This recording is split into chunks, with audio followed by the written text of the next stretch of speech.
Приветствую вас, искатели приключений! В этом видео я подробно расскажу о крупнейшем мегаполисе Вьетнама, городе Хошимин. Изначально я прилетел сюда всего на 3 дня, считая город перевалочным пунктом. Но его атмосфера, кухня и достопримечательности затянули меня на целых 3 недели. Хошимин кардинально изменил мое впечатление о Вьетнаме. Здесь удивительным образом сочетаются духовные и исторические места, современные торговые центры, оживленная ночная жизнь, а также памятники коммунизма и колониальной эпохи. Максимально подробно поделюсь своими впечатлениями, чтобы вы спланировали ваше путешествие ярче. Я нахожусь в городе Хошимин, и сегодня покажу вам самые интересные его локации и классные места вокруг этого города. Этот город раньше назывался Сайгон и имеет статус экономической столицы Вьетнама. Населения здесь очень много, город живой, бетонные джунгли. Он имеет 2 маркера. Первая башня называется Битекско, высотой 68 этажей, со смотровой площадкой на 49 этаже. А вторая башня Landmark 81, которая имеет, соответственно, 81 этаж и много разных смотровых площадок на разных этажах.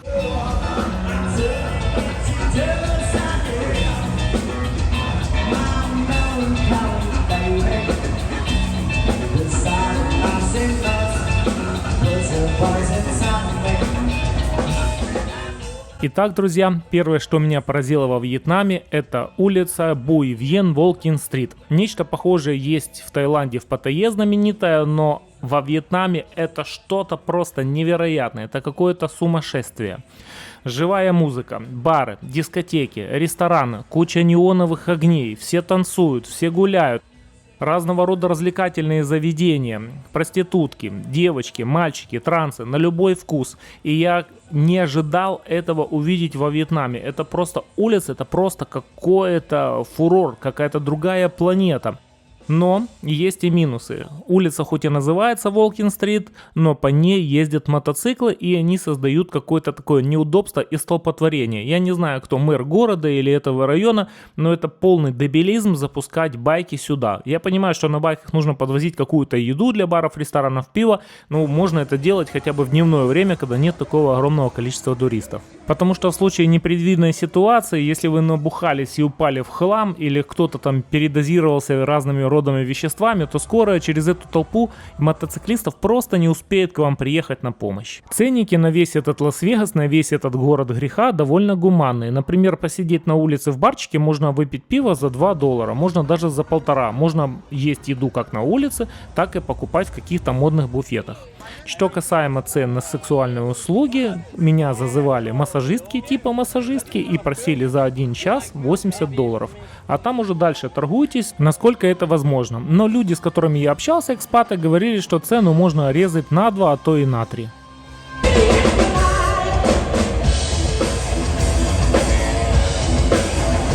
Я нахожусь, друзья, в японском квартале.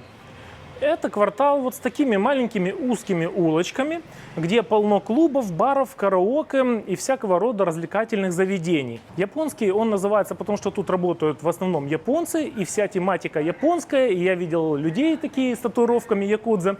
Какая тема? Ночью на этих неприглядных днем улицах собирается огромное количество девушек. Каждая девушка закреплена за своим баром или караоке, и они тебя зазывают в этот бар выпить пиво. Естественно, цена пива в 5 или в 6 раз дороже, чем в супермаркете, и еще неизвестно, сколько конечный счет окажется, но, как они мне говорили, что типа девушка, которая с тобой будет болтать и тебя развлекать, типа бесплатно, типа включена в стоимость это пива. Но не путайте с проститутками в Таиланде. Это абсолютно разные вещи, потому что она просто с вами общается. Они с тобой сидят, тебя развлекают, типа делают вид, что им с тобой интересно, чтобы ты себя почувствовал классным мужчиной, альфа-самцом. Это не проститутки, они просто для общения и для антуража, скажем так, декор. Если походить по этому кварталу довольно продолжительное время, то ты найдешь массажные салоны, где тебя трогают за половые органы, дают тебе потрогать сисю твоей рукой и в целом созывают в эти клубы. Место очень колоритное, очень интересное. Тут все в японских иероглифах. И я бы сказал, что если китайский квартал есть, в принципе, в каждом большом городе есть китайский квартал, то вот японский квартал, это, как по мне, довольно такая большая редкость. Я не слышал о японском квартале, например, в Куала-Лумпур. И это действительно интересно посмотреть как явление. Ну и ощутить себя на пару секунд или минут, или часов в Японии. Вы меня спросите, а чё ж я типа не показываю эту ночную жизнь японского квартала? Дело в том, что ночью снимать запрещено. Много надписей, что съемка запрещена, не нужно снимать. И это типа как в Амстердаме, когда ты проституток снимаешь на камеру, они начинают тебя водой обливать. Вот тут, в этом японском квартале, я не хочу просто знать, что со мной будет, если я начну их снимать, всех этих девушек, на камеру. Но поверьте мне, это место точно нужно посетить ночью, и не раз.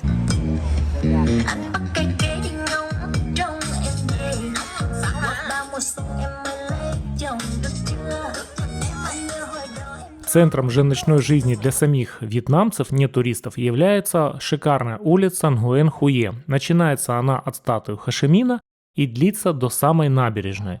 Очень интересная, насыщенная жизнь, много кафешечек, много разных развлекательных заведений и отсутствие какого-то разврата или бесчинства, в отличие от японского квартала Волкин-стрит.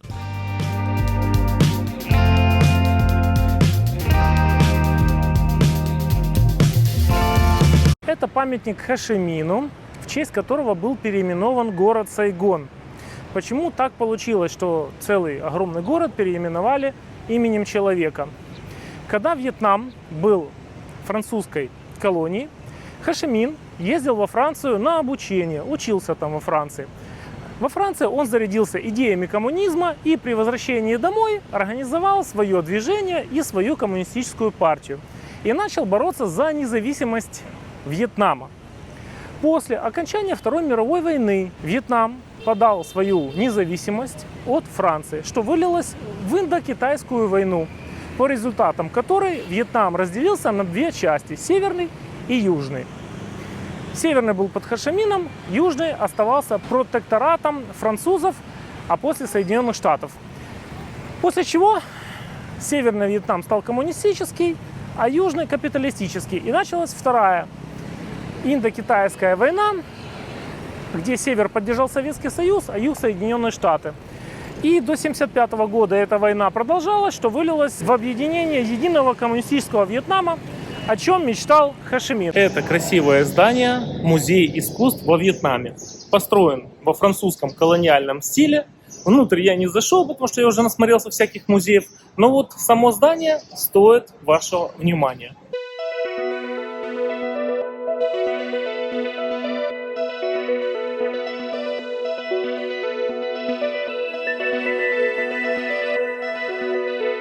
Сзади меня, друзья, находится главный собор Хошимина, или по-старому Сайгона, собор Нотр-Дам-де-Сайгон. Его построили во времена, когда Вьетнам был французской колонией, и сейчас он на реставрации. Поэтому, что снаружи неприглядный вид, и внутрь тоже не пускают. Еще одно интересное здание рядом с Нотр-Дам-де-Сайгон – это здание главпочтампа. Также построено в колониальном стиле. Продают здесь ювелирные украшения и всякую чепуху. Сувенирчики, сумочки туристические, но и почта работает. Вот я вижу, упаковывают товары. Так что свою функцию основную предназначение здания выполняет и по сей день. Друзья, очень красиво, и портрет Хошимина в центре. Еще одним прекрасным местом в этой локации является Хошимин Сити Бук-стрит. Это улица, на которой расположилось множество книжных магазинов и кафе в стиле книжных магазинов. Нравится она тем, что там можно действительно погулять без 1000 мотобайков. Такая небольшая, друзья, я заметил особенность вьетнамского народа. У нас обычно в парках сидят на зеленой травке. А здесь сидят на специально постеленных ковриках. Хотя не из-за того, что у них нет травки. Травка есть. Вот как вы видите, деревья, и там куча травы. Но люди сидят на ковриках. Я только что спросил у людей, почему они не сидят на травке. и они сказали, что это запрещено по закону, типа государством.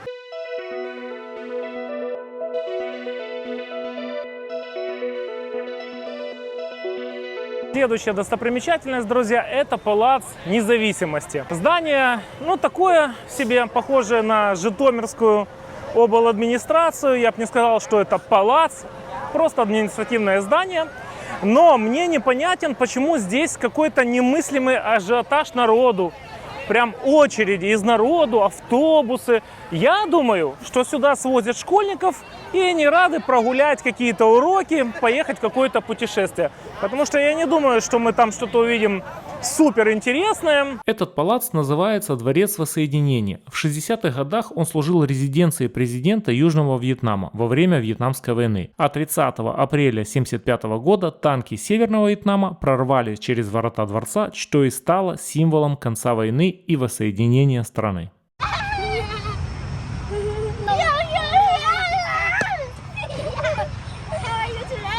Nice. And how are you? I'm fine. Good. Мое внимание на центральной площади привлекло вот это здание.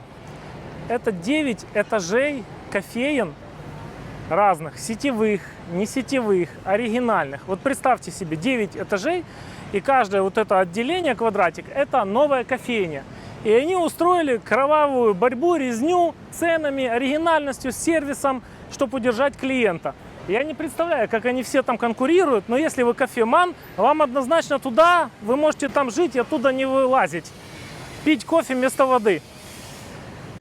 Были сетевые кафе, такие как Арабика, которые я люблю. Были разные 21 грамм, но самое большее мое внимание привлекло как раз не кофе, а привлекло как раз чайное под названием Портеа. А точнее ее оригинальный дизайн. Потому что он оригинальный. Если кофе арабика или там 21 грамм, все эти сетевые кафешки, Карлсберг, пивная, я видел в любом городе мира, то вот Тирун это что-то оригинальное, то, что я увидел во Вьетнаме. Да, это не что-то вьетнамское, это больше стилизовано под Европу, но все равно это оригинально. Поэтому моя рекомендация Тирун.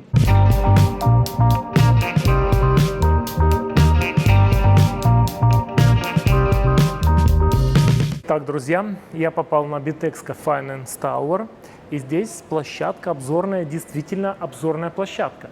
Весь этаж выделили именно под обзорку. Тут ресторана нет, и что мне здесь нравится, тут панорама 360 градусов. Такой себе космический корабль, ты по нему ходишь и наслаждаешься видами города. Очень нравится мне. Прикольно, не жалею, что сюда попал. В целом площадка классная, красиво сделана, но как-то я один круг обошел и уже поднадоело на мне. Если вы планируете идти в две башни, начните с этой башни, она попроще, а потом пойдите в ресторан Landmark 81, и с него вы увидите эту башню. Также тут сейчас есть выставка народных платьев Вьетнама. Есть целый музей недалеко от Хошимина, я спланировал в этот музей поехать. Но я сейчас посмотрю, возможно, мне уже и не нужно будет в этот музей ехать, потому что я посмотрел все эти платья тут. Потому что музей за городом, и как-то не хочется тратить полдня времени туда выезжать, чтобы посмотреть просто платья. Мне понравились красивые платья. Landmark 81. Просто суперовейшее место для релакса и отдыха.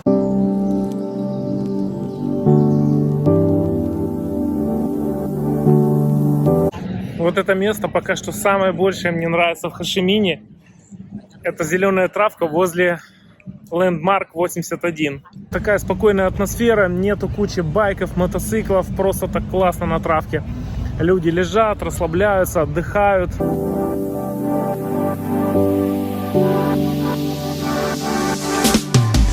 Нахожусь в башне Landmark 81 в лаунже под названием Blank Lounge 81. Вид классный. Единственное, что мне не нравится в этой площадке, то что здесь включили громко музыку. Но люди как бы не танцевать сюда приходят, а посмотреть на город. И эта музыка порядки-таки раздражает. На одном из самых высоких этажей тут смотровая площадка, все фоткаются. Но также можно заказать чай, кофе стоимостью $6-8, чтобы лицезреть этот вид. В принципе, классное место, классная площадка.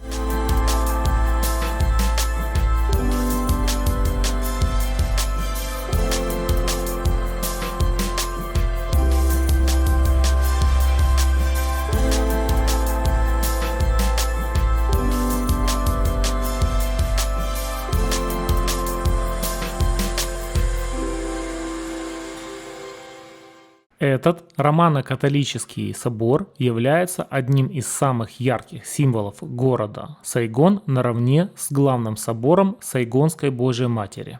Он был построен в 1876 году и выделяется тем, что имеет вот такой красивейший алый оттенок, и наблюдать за этим собором можно с крыши этажа соседней кафе, чтобы видеть его сверху. Я нахожусь в пагоде Виньем. Она отличается тем, что она выполнена в японо-вьетнамском стиле, и кроме обычных атрибутов вьетнамской мистики и вьетнамских узоров, здесь совмещена пагода еще с японскими садами. И вот это все вместе создает интересную концепцию храма. Я нахожусь сейчас в храме Онг-Бонг Темпл. Посвящен этот храм богу Онбонг. Это бог благополучия и защитник от злых духов. Сюда прихожане приходят, чтобы пожелать себе благополучия, удачи и материального роста. Следующая пагода, друзья, Куам-Ан. Это одна из священных, самых почитаемых буддийских пагод в Хошимине. Она наполнена атмосферой спокойствия и миролюбия, и люди приходят сюда, чтобы помолиться и помедитировать. Еще один, друзья, красивый храм-пагода под названием Ба Тхьен Хао. Посвящен богине морей Тьен Хао. Это покровительница моряков и рыбаков. Здание выполнено в архитектурном стиле Китая-вьетнамской мифологии, а также является популярным местом проведения культурных и религиозных мероприятий. Ну а теперь, друзья, давайте немного поговорим о вьетнамской еде, в частности, еде города Хошимин. Это настолько невероятно, ее настолько много, она такая разнообразная и непривычная для европейцев, что этому можно посвятить вообще отдельный выпуск. Но так как у меня travel-блог, а не кулинарный блог, и я рассказываю в основном о интересных местах и достопримечательностях, то я сосредоточусь здесь на том, что конкретно взорвало мой мозг, и то, что непосредственно ел я из дня в день. Первое, что покорило мое сердце и душу, это японское кафе Japanese, где можно попробовать разные блюда из японского чая матча. Оно настолько мне понравилось, что я ходил туда каждый день как на работу. Там постоянный аншлаг, постоянно очередь, заказ выбить очень тяжело. Кроме стандартного высокого качества чая матча-латте, можно заказать разные виды лакомств. Например, мороженое из матчи, матчевый тирамису, либо тортик из блинчиков из матчи, матчевый ирис желейный и сэндвич из матча мороженого, а также японские мочи внутри с матчей. Ну а мой любимый десерт – это матчево-кокосовая панакота. Кофе. Кофе с яйцом. Естественно, яйцо сырое, оно как-то там запекается, что ли, ферментируется от горячей воды. Яйцо взбивается вот в такой себе гуголь-моголь, и выглядит это как вот такой крем получается. Дается еще молоко, добавим. И вот у нас получается вот выглядит это безукоризненно. Меня сразу предупредили, что оно может мне не понравиться. Начинаем пробовать. Они еще добавляют к этому яйцу карамель соленую, я так понимаю. Ничего подобного не пробовал. Но, знаете, довольно вкусно. То есть это больше даже не как кофе, это больше как десерт, что-то напоминающее тирамису, только с соленой карамелью. Попробовать, как прикол, стоит. И буду пробовать самый знаменитый суп вьетнамский фобо. Если что, активированный уголь дома я купил. Почему? Потому что как-то здесь, если сравнивать даже с другими, даже с Таиландом, тут все-таки грязновато на улицах. Мусора полно. Вот даже где я сижу, к примеру, тут ведро стоит, и банки с-под пива просто бросаются мимо ведра. А это мой супчик фобо. Выглядит очень аппетитно, и порция довольно большая. Но вот под моим супом мы тоже смотрим ведра, и тут мусор просто перекинут. Вот такая столовая. Итак, поехали. Размер супа впечатляющий. Смотрите, какая огромная миска. Тут я однозначно наемся. Стопудово нужно будет всего одно блюдо. Но по вкусу тоже классно. Диетический супчик такой, мяско, чуть-чуть перчика. Это не Малайзия, где там все спайси. Тут прям довольно-таки норм. Мясо немного жестковатое. Главное не думать, что это собака. Просто есть, да и все. Но суп, друзья, Фабо очень зашел. Это говядина с лапшой. Но самое главное в этом это наваристая юшечка. Как эту говядину варили, образовался такой довольно жирненький с привкусом бульон. И самое главное то, что сюда добавили разные виды зелени. Я даже не знаю, что это. Ну, лук точно есть, но еще какие-то. И вот они вместе с перцем создают божественный аромат. И мне этот суп пока что номер один. Но я только начал свое путешествие, но пока что это must have everyone. Стоит он 60 тысяч. $3 такая большая миска супа с реальным мясом и вкусным бульончиком. Ну, я как бы неприхотливый. Как говорится, сколько платишь, то и получаешь. Вау! Какие девчонки ходят. Ничего себе. В зависимости от локации и цены качество супов отличается. Например, этот суп Фобо комплектуется огромным количеством салатов, более качественная вырезка мяса и стоит $4. Также рекомендую попробовать стейк из уличной свинины гриль, очень вкусно. Знаменитое тайское мороженое стоит всего $2, и к нему еще подают кокосовый напиток и воду. Очень мне понравились уличные спрингроллы. Во-первых, они не зажаренные, не пережаренные. Во-вторых, наполняются внутри креветками, салатами, рисом. Очень вкусная вещь, особенно для небольшого перекуса. Если вам надоест уличная еда или вам страшно будет ее есть, можно питаться в кафешках. Еда там выглядит очень симпатично, чисто, но ценник будет где-то на 30-50% больше. Но самое мое любимое место было Кьенбао барбекю райс нудл. Я туда ходил каждый день кушать жареную свинину с лапшой и салатами. Стоит это, внимание, $1. Качество свинины и продуктов великолепное, все приготовлено свежее, единственное всегда очередь. Вторая культовая столовка находится недалеко от овощного рынка и называется Хутьен Нам Ванг Тхангдат. В отличие от свиной лапшичной, здесь выбор намного больше, можно заказать разные субпродукты, креветки и тоже говядину, но цены здесь немножко больше.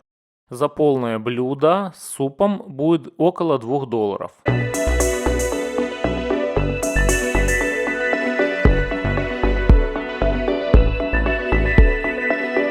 Сейчас, друзья, я покажу вам главный рынок Хошимина под названием Бен Тан.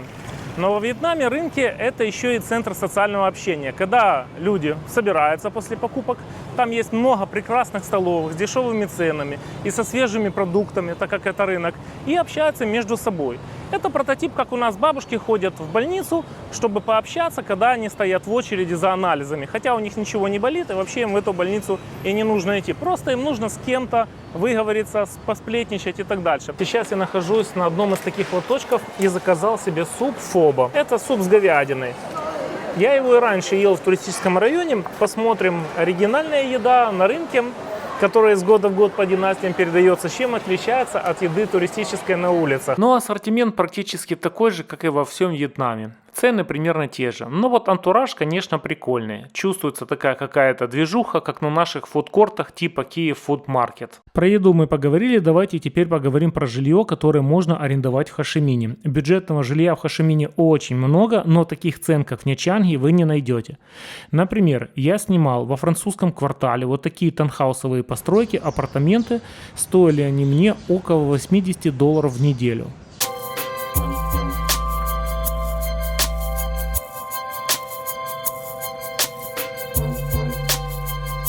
При выезде из Хошимина находится интересный тематический парк развлечений под названием Суой Тien Тем Парк. Отличается он тем, что основан на буддийской мифологии и вьетнамской культуре, с аттракционами, которые символизируют легенды о рае и аде. Здесь водные горки, аквапарки, шоу посвящены драконам и мифическим существам.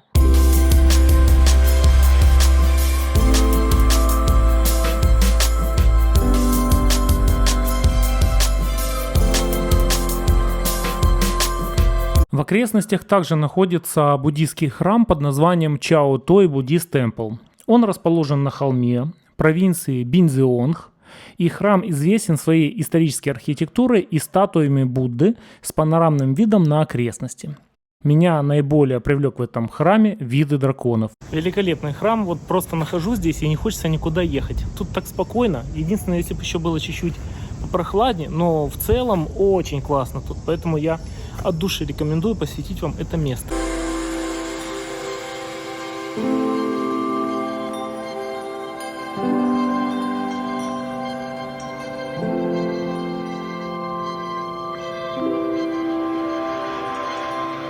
В основном здании монастыря есть две огромные такие большие аудитории для разных медитаций и проведения буддийских ритуалов. Я сейчас нахожусь на последнем этаже, точно такой же есть еще подо мной. По территории всего храма играет спокойная, релаксационная, медитативная музыка. Ну и, соответственно, ты сам тоже от этого расслабляешься. Повторю, архитектура деревянная – это нечто. Я нахожусь в Бэнхуа Туристик Ария. Это такой небольшой парк с красивыми деревьями для отдыха от суеты города Хошимин. Красивые деревья, красивая архитектура домиков, которые одновременно являются и ресторанами. Но, в принципе, по большому счету, тут делать и гулять времени много не нужно. Но я обошел весь парк за 5 минут. Тут место хорошее, прийти с семьей, с детьми, посидеть в кафешечке. Шума здесь действительно меньше, потому что этот комплекс, он немного огорожен от других транспортных жил. И практически не слышно байков, практически не слышно машин. Но при этом болгаркой плитку где-то, как всегда, пилят.